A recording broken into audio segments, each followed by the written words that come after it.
Le prophète, il dit aux compagnons, pour réussir ta prière, eh bien, fais de ta prière comme si c'était ta dernière prière.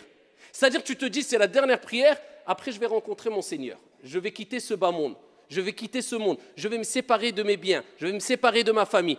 C'est-à-dire, c'est le dernier acte d'adoration qui fait partie des plus grands actes d'adoration que je vais accomplir.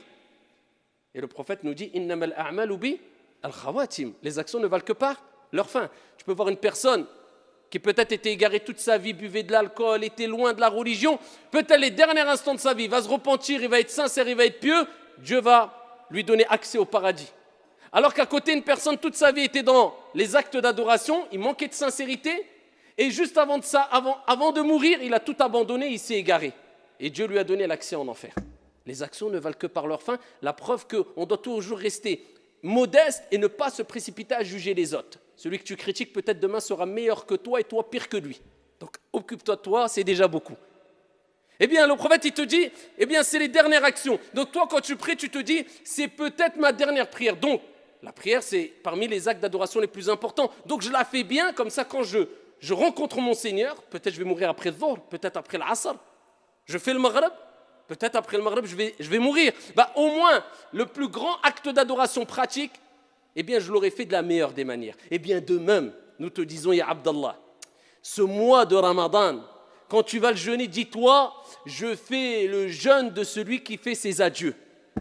Combien, comme vous le savez toutes et tous, ont jeûné avec nous, ne serait-ce que dans cette ville, l'année dernière, et aujourd'hui, ils sont où? Tahta al-turab, rahimahumullahu jami'an. Ils sont sous la terre. Ils auraient rêvé, ils auraient espéré. Wallahi wa rabbil Kaaba. Si Allah subhanahu wa ta'ala leur avait donné l'occasion de revenir sur terre, ils auraient donné tout ce qu'il y a sur la surface de la terre selon leur capacité, juste pour pouvoir jeûner une journée. Eh bien toi, Dieu t'a donné ce cadeau.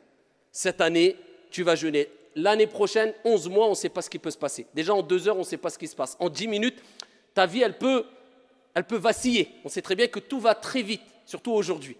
Alors que dire de une année? Donc c'est peut-être ton dernier Ramadan. C'est peut-être ton dernier Ramadan. Et ce que tu vas gagner pendant le mois de Ramadan, wa rabbil Kaaba, de manière générale, tu ne pourras pas le gagner en dehors du Ramadan. C'est le meilleur mois de l'année. C'est le mois où il y a le plus de cadeaux. C'est le mois où il y a Laylatul Qadr. C'est le mois où Allah ouvre toutes les portes du paradis, comme s'il te disait, ça y est, le paradis, toutes les portes sont ouvertes. Il n'y en a aucune qui est fermée. Vas-y, entre par la porte que tu veux. C'est facile. Ya abdi, ô mon serviteur.